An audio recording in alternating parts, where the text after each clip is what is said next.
अरे आओ बेटा, वर्कर्स के स्ट्राइक को खत्म करने का कोई हल निकला? कैसे निकलेगा माँ?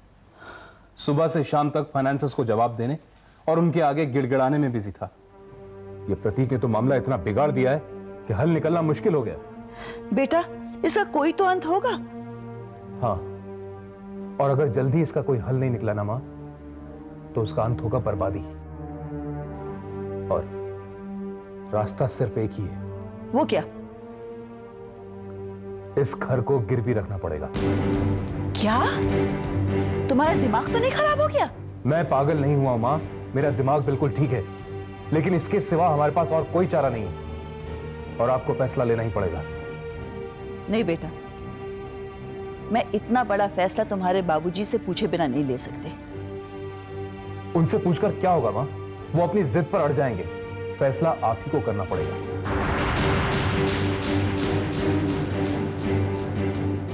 नहीं राकेश, ये नहीं होगा। ठीक है, नहीं हो सकता तो जो आपके जी में आए वो आप करिए, लेकिन और कोई रास्ता नहीं है, ये बात मैं आपको बता रहा हूं। या तो आप बाबूजी के आने का इंतजार कीजिए और या फिर इस बर्बादी से बचने का रास्ता अपनाइए।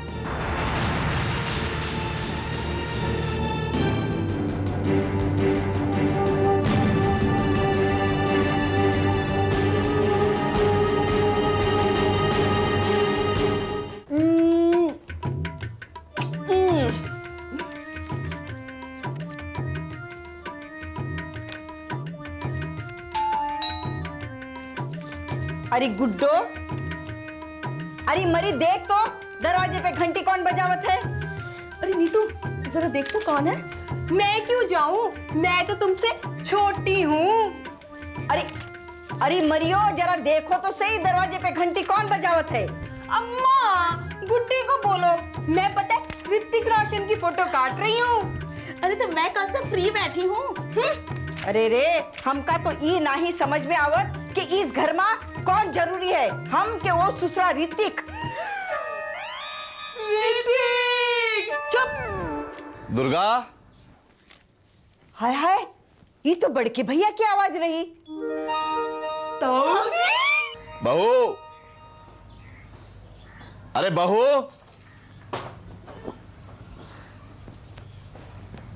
पाए लागू बड़के भैया। खुश रहो। नमस्ते दादी। अरे नमस्ते जी, नमस्ते। कितनी बड़ी बड़ी हो गई तुम, हैं? बैठिए बड़के भैया। हाँ हाँ, बैठते हैं। रिमझिम दीदी, आपने ऋतिक रोशन को वहाँ पे देखा है? अरे चुप रहो, एक बार भी उस ससुरे का नाम लिया तो गला दबाकर मार डालूंगी। अरे अरे बहू, क्यों क्यों? हैं? तो और क्या करे बड़के भैया, और का छुकरने को धराई का है। ऐसा क्यों कह रही हैं चाची? क्या किया जाए? आप बताइए, क्या किया जाए? खुश रहो, बैठो।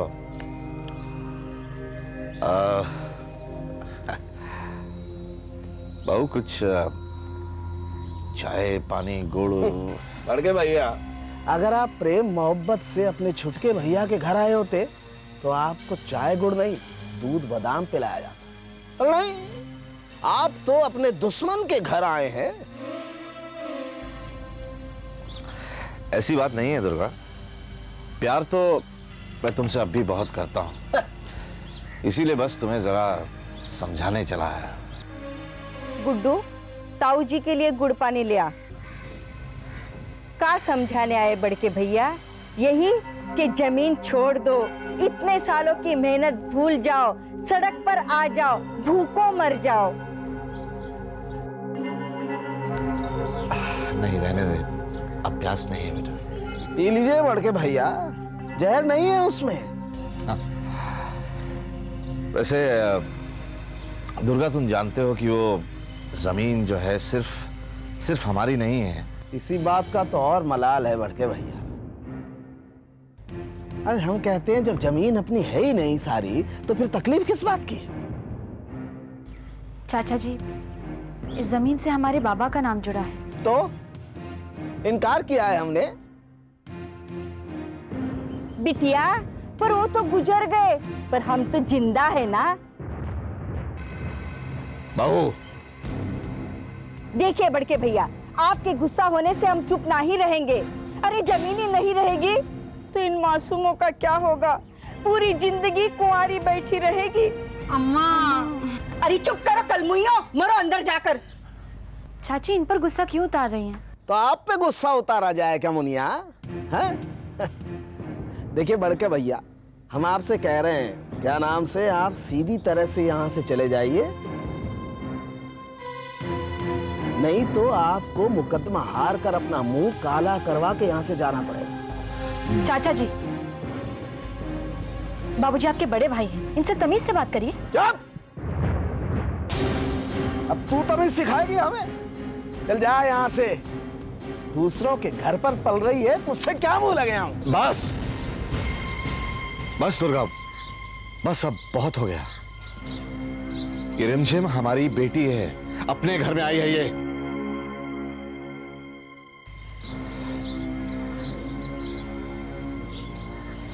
और दुर्गा, हम कहना तो नहीं चाहते थे, लेकिन अब एक नया घर तुम अपने लिए ढूंढना शुरू कर दो, क्योंकि ये केस हम जीत कर ही रहेंगे। वो जमीन हमारी है, प्रभु दयाल की है। प्रभु दयाल का सपना था कि उस जमीन पर एक हॉस्पिटल बने, और अब वहां हॉस्पिटल बनेगा। चलो बेटी। एक मिनट बाबूजी। चाचा जी, ये कंस्ट्रक्शन नया करवाया है आपने? तो अच्छा है। आपको कोई तकलीफ है? नहीं नहीं, बिल्कुल नहीं। चलिए बाबूजी।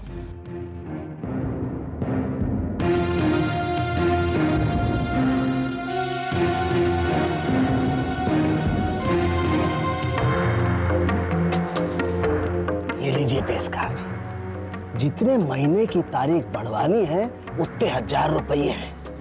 अब आप एक काम कीजिए, इतने चक्कर लगवाइए बड़के भैया को, इतने चक्कर लगवाइए कि वो थक हार करके उल्टे पांव बंबई वापस चले जाए।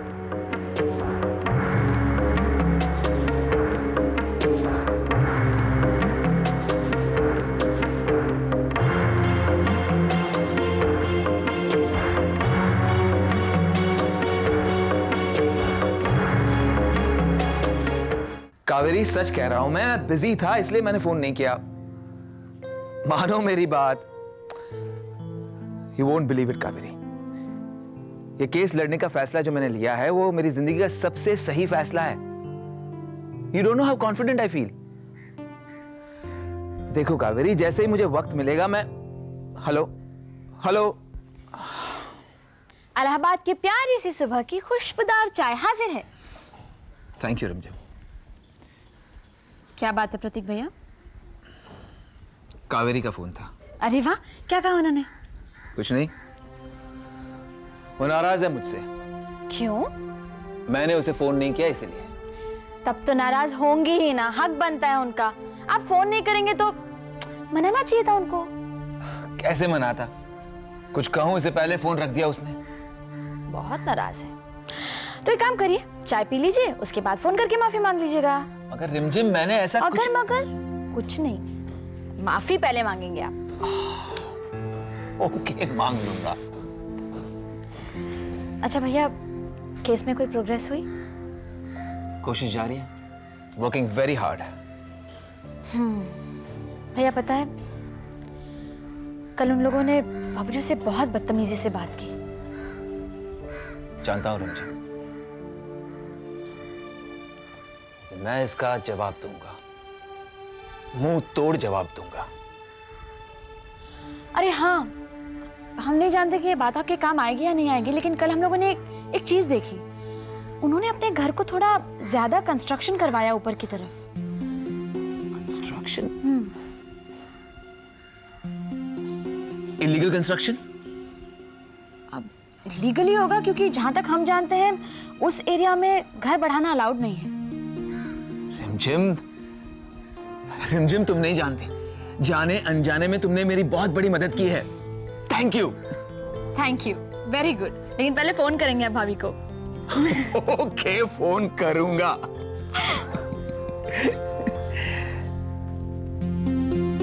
Illegal construction. देखिए मिस्टर मोदी, आप जितनी जल्दी अपना काम करेंगे उतनी जल्दी ही आपको फायदा होगा। बस मैडम आप फिक्र मत कीजिए, यूं समझ लीजिए कि राकेश ने घर गिरवी रख दिया है। किसका घर गिरवी रखवा रही है नैना जी? अरे मात्रे साहब आइए। नमस्कार। नमस्कार। मैडम मैं चलूं? अच्छा बैठिए मात्रे साहब। कैसे कैसे लोग पाल रखे हैं आपने। अभी थोड़ा सा और आपके सामने झुकता तो ऐसा लगता जैसे जमीन में ही घुस जाएगा। मात्रे साहब, अगर इन जैसे लोग नहीं होंगे तो आपका और हमारा काम कौन करेगा? बताइए, आज हमें कैसे याद कर लिया आपने? मैं तो बहुत परेशान हो गया हूं नैना जी। मुझे दिल्ली से बहुत दबाव आ रहा है। अब आप ही बताइए मैं क्या करूं। मात्रे साहब, आप खामखा चिंता कर रहे हैं। वो तो ठीक है नैना जी, पर कुछ तो हल निकालना पड़ेगा ना। कहीं तो समझौता करना पड़ेगा। मात्रे साहब, आप मेरे गुरु हैं और मुझे अच्छी तरीके से याद है, आप कहा करते थे कि समझौता वो करता है जो कमजोर होता है। और मैं जानता हूं आप कमजोर नहीं हैं, लेकिन फिर भी। चलिए मात्रे साहब, मैं आपसे वादा करती हूं कि दिल्ली से अब आप पर कोई दबाव नहीं आएगा। आप बिल्कुल चिंता मत कीजिए, मेरी वजह से आप पर कोई उंगली नहीं उठेगी। ठीक है, अब आप कह रही हैं तो। वैसे भी अब तो आपके दिल्ली पहुंचने का समय आ गया है। अब तो हमें जवाब आपको ही देना होगा। अच्छा, मैं चलता हूं। नमस्कार। नमस्कार।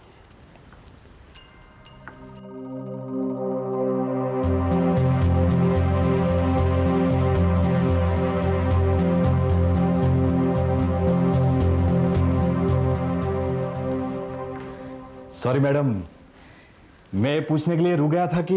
अच्छा हुआ मिस्टर मोदी आप अभी तक गए नहीं। मैडम मैं पूछने के लिए आया था कि वो हड़ताल अब कब तक चलानी है? तब तक जब तक राकेश अपना घर गिरवी नहीं रख देता। Mister Modi. Yes madam. Sharma खानदान पर अब अपना दबाव बढ़ाना पड़ेगा। तुम राकेश को सिर्फ ये सोचने पर मजबूर करो कि उसे अपना घर गिरवी रखना है। सोते जागते, उठते बैठते वो किसी और चीज के बारे में ना सोचे।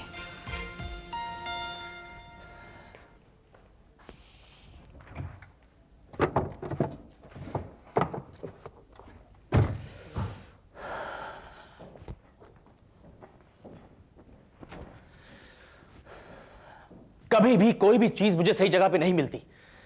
अब समझ में नहीं आ रहा मैंने सामान कहां रख दिया है। महाराज जी, महाराज जी जल्दी मेरे कमरे में आइए। महाराज जी क्यों आएंगे? वो तो किचन में होंगे, खाना बना रहे होंगे। अब किससे पूछूं कि मेरा सामान कहां है? हाय अविनाश। हाय सिमरन। हाय। क्या कर रहे हो? कुछ नहीं, सर फोड़ रहा हूं अपना। ओह, तो मैं डॉक्टर को बुलाऊं? It's not so funny, okay? Simran, मुझे कभी मेरा सामान सही जगह पे मिलता ही नहीं है। अब क्या हो गया? मुझे मेरा वॉलेट नहीं मिल रहा है, और तो और मुझे अपने मोबाइल से इतना जरूरी फोन करना है, मुझे मेरा मोबाइल भी नहीं मिल रहा। पता नहीं कहां रख दिया मैंने। तो ये सारी चीजें किसको मिलेगी? और किसको मिलेंगी? रिमझिम को मिलेंगी। सिमरन, मेरा सामान यूं ही अपने कमरे में शुरू से बिखरा रहता है। रिमझिम थी जो हमेशा मेरा सामान समेट के मुझे दिया करती थी। अब वो यहां नहीं है तो मुझे कुछ मिल ही नहीं रहा। तुम्हारे कहने का मतलब ये है कि अब रिमझिम इलाहाबाद से तुम्हें बताएगी कि तुम्हारा वॉलेट कहाँ है। और प्लीज मेरे साथ मजाक करने की जरूरत नहीं है। यू नो अविनाश, मेरे ख्याल से तुम्हें रिमझिम की आदत पड़ गई है। आदत? जी नहीं, मुझे कोई आदत वादत नहीं पड़ी। इट्स जस्ट दैट रिमझिम यहाँ पे होती है तो मेरी मदद कर देती है, और कुछ नहीं। अच्छा, ये सब छोड़ो, ये देखो मैं तुम्हारे लिए क्या लाई हूँ। T shirts. You know Avinash, मैं शॉपिंग पे गई थी तो ये सारी चीजें मुझे तुम्हारे लिए पसंद आ गई तो मैंने खरीद ली। देखो ना, how is it? Nice, they are very nice, लेकिन सिमरन अभी कुछ ही दिनों पहले मैंने यही कलर पहना था, तो रिमझिम ने कहा कि ये कलर अविनाश तुम पे बिल्कुल सूट नहीं करता है। ओह, तो अब तुम रिमझिम को ही कहो ना तुम्हारे लिए शॉपिंग करने। सिमरन प्लीज, अब तुम मेरी बात का बुरा मत मानो प्लीज। अच्छा ये लो, मैं तुम्हारे सामने ये टी शर्ट लगाता हूं, तुम मुझे बताओ कि ये टी शर्ट मुझे सूट कर रही है कि नहीं। अगर कर रही है तो पहन लूंगा। बोलो। No, I think Rimjhim was right. Anyways, she knows you better. Of course she knows me too well. सोचो रिमझिम, अगर आज तुम रिमझिम के साथ शॉपिंग करने गई होती तो क्या होता? रिमझिम तुम्हें कभी भी ऐसा कलर खरीदने नहीं देती। ठीक है बाबा, गलती हो गई, आइंदा से उसके साथ में ही जाऊंगी।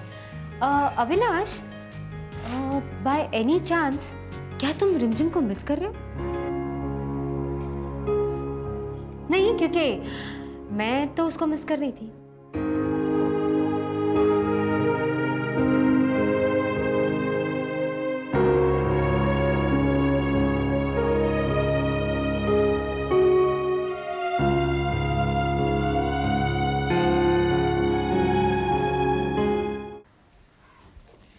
वो अम्मा लस्सी पीजिए। कैसी है? लस्सी तो बिल्कुल राजों की तरह बनाती है। अपनी अम्मा से लस्सी बनाना खूब सीखा है तूने। आपने ही तो सब कुछ सिखाया है, हमारी अम्मा को आपने और अम्मा ने हमको। हाँ, बड़ी छोटी उम्र में गुजर गई थी बेचारी। और हमको देख, ससुरी अभी तक जिंदा है। क्या बुआ अम्मा, भगवान आपको और लंबी उम्र दे। अरे अब हम जी के क्या करेंगे, हम तो सिर्फ तेरा ब्याह देखने को जिंदा है। सुन, कब जा रही है? अरे बुआ अम्मा, अब हम कहाँ जाएंगे? अरे अपने पिया के घर, अविनाश के पास, और कहाँ? हम कहीं नहीं जाने वाले। क्या मतलब? मतलब हमें कोई ब्याह नहीं करना। शुभ शुभ बोल मनहूस मारी। क्या बुआ जी, आपने भी तो शादी नहीं की। हरी तभी तो इस उम्र में दर दर भटक रहे हैं हम। तो ठीक है, हम साथ भटकेंगे। हमारी तो अब उम्र गुजर गई है बिटिया, पर तेरी तो उम्र अभी बाकी है ना। तू ब्याह कर और जा अपने पिया के घर।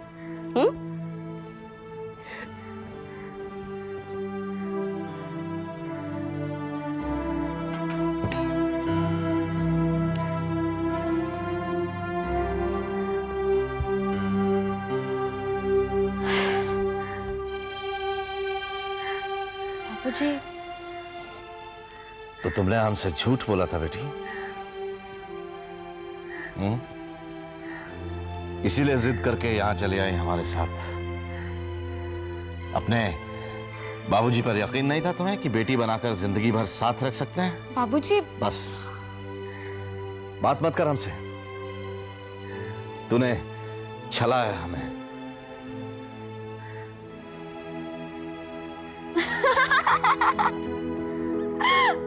क्या बाबूजी, आप भी झांसे में आ गए? अरे आपने बुआ माँ का चेहरा देखा था, कितना छोटा हो गया था। हम तो मजाक कर रहे थे। झूठ तूने तब बोला था या आप बोल रही? अरे बाबूजी, हम आपके बगैर रह सकते हैं क्या? हम मजाक कर रहे थे, सच। तो आइंदा ऐसा मजाक हमारे साथ मत करना।